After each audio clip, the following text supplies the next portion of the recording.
જન્મ મરણના કેસમાં વિલંબ સામે અંજાર બાર એસોસિએશનની રજૂઆત.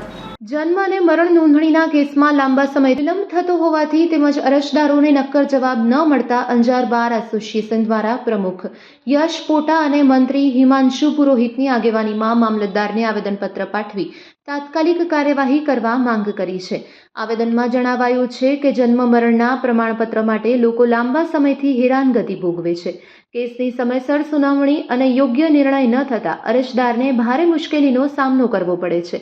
બાર એસોસિએશને માંગ કરી છે કે આવા કેસનો ઝડપી નિકાલ કરવામાં આવે, જવાબદાર તંત્ર દ્વારા સમય મર્યાદામાં કાર્યવાહી થાય અને અરજદારોને અનાવશ્યક હેરાનગતિમાંથી મુક્તિ અપાય. યોગ્ય કાર્યવાહી નહીં થાય તો ઉચ્ચ કક્ષાએ રજૂઆત કરવાની ચીમકી પણ ઉચ્ચારવામાં આવી છે. Report by Bharti Makhijani, Anjar.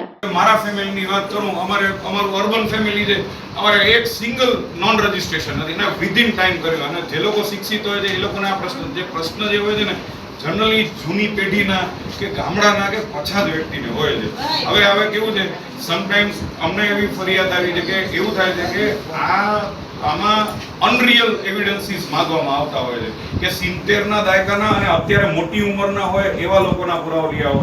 આ સ્મશાનનો આ તે હું મારી વાત હું એકવાર મુદ્દો ક્લિયર કરું.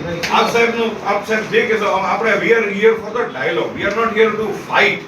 આપણે અહીંયા કોન્ટેસ્ટ માટે નથી, આપણે અહીંયા એક ઓલા સોલ્યુશન માટે, કારણ કે અમે કોઈ પેલો ઘેરાવો લઈને એવી વાત નથી, કારણ કે અમે પણ એક કોર્ટનો ભાગ જ છીએ. આપ કોર્ટના પ્રિસાઇડિંગ ઓફિસર છો સાહેબ.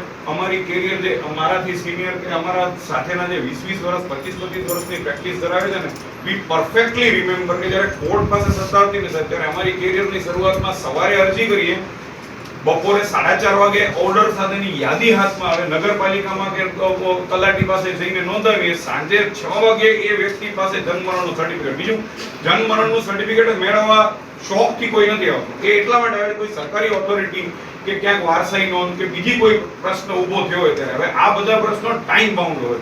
હવે એ વખતે જો એને મહિનાઓ સુધી જો ના મળે, હવે હું એમ નથી કહેતો કે અત્યારે કોર્ટમાં જો હોત તો એક જ દિવસમાં થઈ જાય. It has started taking more time. એક 15 દિવસનો સમયગાળો થયો, મહિનાનો થયો, પણ અમને કોઈને યાદ નથી આવતું કે 1.5-2 મહિનાથી વધારે ઇવન કોર્ટમાં લાસ્ટલી પણ ભાગતું હતું.